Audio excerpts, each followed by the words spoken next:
All right, guys, welcome to today's episode of Quickies. We're going to take just a moment and discuss a few different methods for chambering a firearm. I've seen lots of different methods taught in different classes that I've been in, and I will tell you, I don't believe personally that there is 100% a right way and a wrong way. I think part of it depends on A, how you've done it for most of your life, and so you've already built some muscle memory, but also B, for some people, it may be what works for them physically. So let's just talk about a couple different methods. One method that we have probably all seen, I'm going to turn this way.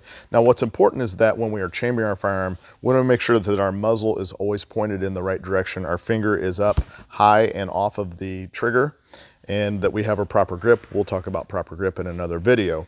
However, once we have those elements in place, we want to make sure that we're changing our body and working around the firearm as opposed to changing the direction of our muzzle to accommodate our body.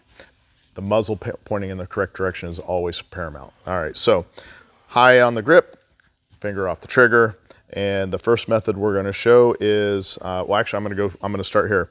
Kind of like the slingshot method, where you'll see people come and they'll chamber the firearm by using usually their index and their thumb, or coming across with the side of their index finger and their thumb.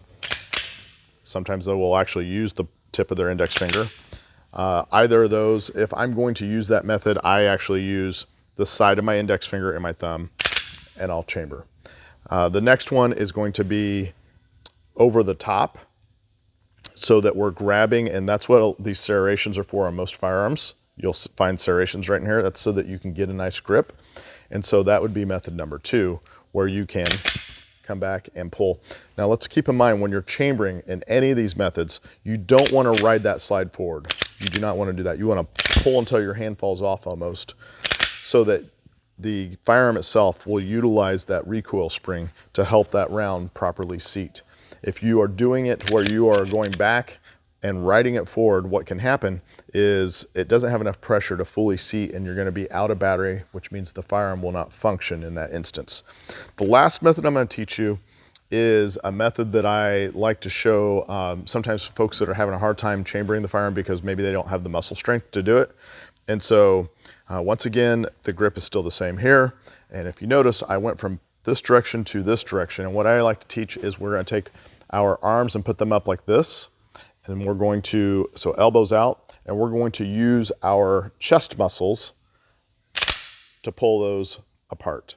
So that would allow us to be using these muscles as opposed to arm muscles and or wrist muscles to try to chamber this firearm. So by doing this in this large motion, we're able to use our chest muscles. But again, what we don't want to do is, if this was the way, if that's the safe direction and we need to chamber, we don't want to do this if that's not a safe direction. Instead, if that's the safe direction and we're chambering and we need to use our chest muscles, then we're going to change our body so that our muzzle is still pointed in a safe direction. Hopefully this helps. I'm sure many of you have some tips and pointers and things that you've learned in classes that you've taken. Don't hesitate to post those down below. You'll not only help me out, you'll help out the people who are reading this post. Thanks, take care.